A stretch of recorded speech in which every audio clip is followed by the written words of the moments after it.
गरीब और आम आदमी, खेतीहर मजदूर, बंधुआ मजदूर, बटाईदार, किसानों के लिए खास तौर पर जहां सबसे ज़्यादा अप्रवासी मजदूर है, पलायन है, व्यवस्था राजीव गांधी जी ने शुरुआत की थी।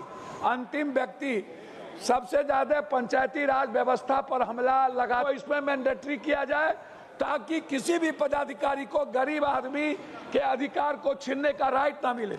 दूसरा, कंपल मजदूरों का, महंगाई बढ़ गई, सब कुछ की महंगाई बढ़ गई, लेकिन मजदूर की मजदूरी नहीं बढ़ी आज तक, उल्टे घटा दिया गया। जब कोविड आया तो मजदूरों की लगभग 85 करोड़ लोगों को 5 किलो अनाज मिलता है। फिर आप 40% कह रहे हैं कि राज्य सरकार 90% देती थी, अब आप कह रहे हो कि पैसा पहले दो, हम किसको देंगे, किस स्टेट को देंगे, कौन सा 15 दिनों पर भुगतान हो और जो भुगतान में देरी करे उसकी अकाउंटेबिलिटी हो, उस पर अपराध हो। लास्ट कर रहा हूँ, लास्ट कर रहा हूँ, याद है सेकेंड। उन्हें रेस्पेक्ट करती है दुनिया, उन्हें आत्मसात करती है। महात्मा गांधी, श्री पप्पू यादव,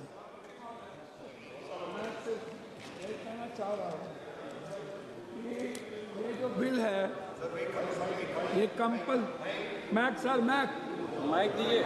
आप ये जो बिल है, ये बिल माइक ऑटोमेटिक है, इसको खत्म नहीं किया गया, इसकी हत्या कर दी गई। आप चिंता न करिए। मैं सिर्फ आपसे यह कहना चाहूँगा कि ये बिल जो 60 सालों के बाद भारत के गरीब और आम आदमी, खेतीहर मजदूर, बंधुआ मजदूर, बटाईदार, किसानों के लिए खास तौर पर जहां सबसे ज़्यादा अप्रवासी मजदूर है, पलायन है, वो बिहार का 3 हिस्सा जगह है। खास तौर पर सीमांचल है, कोसी है, मिथिलांचल है, जहां लगभग 4 करोड़ लोग बाहर रहते हैं।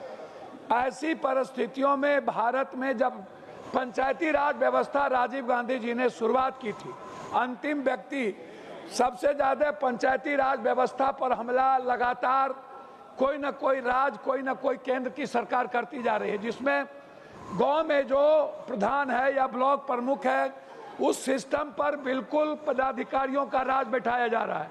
मैं आग्रह करूंगा इस बिल में पंचायती राज व्यवस्था और ब्लॉक को अलग ना किया जाए, साथ साथ एमपी और एमएलए को इसमें मैंडेटरी किया जाए ताकि किसी भी पदाधिकारी को गरीब आदमी के अधिकार को छीनने का राइट ना मिले। दूसरा, कंपलसरी और कॉमन, मेरा रिक्वेस्ट आपसे यह है कि इसमें जैसे पहले था कि 15 दिनों के अंदर जॉब दे दिया, अब तो जॉब कार्ड नहीं है सर, कि 1 साल 10 सालों से जॉब कार्ड में दिक्कत हो रही है, नहीं बन पा रहा है मजदूरों का। महंगाई बढ़ गई, सब कुछ की महंगाई बढ़ गई, लेकिन मजदूर की मजदूरी नहीं बढ़ी आज तक, उल्टे घटा दिया गया। जब कोविड आया तो मजदूरों की मजदूरी घटा दी गई, कानून ला करके घटाया गया, फिर उसको नहीं बढ़ाया गया। तो मेरा आग्रह आपसे इस बात को लेकर के है अध्यक्ष जी कि आप हमें इस बात को संरक्षित करें। देश के 120 करोड़ गरीब लोग हैं, 20 करोड़ के पास घर नहीं है, लगभग 85 करोड़ लोगों को 5 किलो अनाज मिलता है। फिर आप 40% कह रहे हैं कि राज्य सरकार देगा, वो राज्य सरकार 40% कहां से देगा?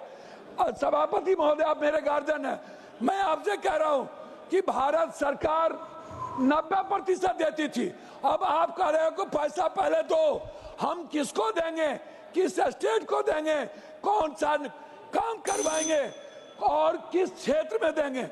आप ये कैसे तय करिएगा? आप यहाँ बैठ कर के कैसे तय कर सकते हैं? इसीलिए मेरा आग्रह है कि आपसे कि मजदूरों के अधिकार को ना छीना जाए, 15 दिनों पर भुगतान हो और जो भुगतान में देरी करे उसकी अकाउंटेबिलिटी हो, उस पर अपराध हो। लास्ट कर रहा हूँ, लास्ट कर रहा हूँ, याद है second. Last, Mahatma Gandhi nation of father नहीं है, वर्ल्ड के सम्मान ही नहीं, थैंक यू, दुनिया उन्हें रेस्पेक्ट करती है, दुनिया उन्हें आत्मसात करती है। महात्मा गांधी के विचारों को, सर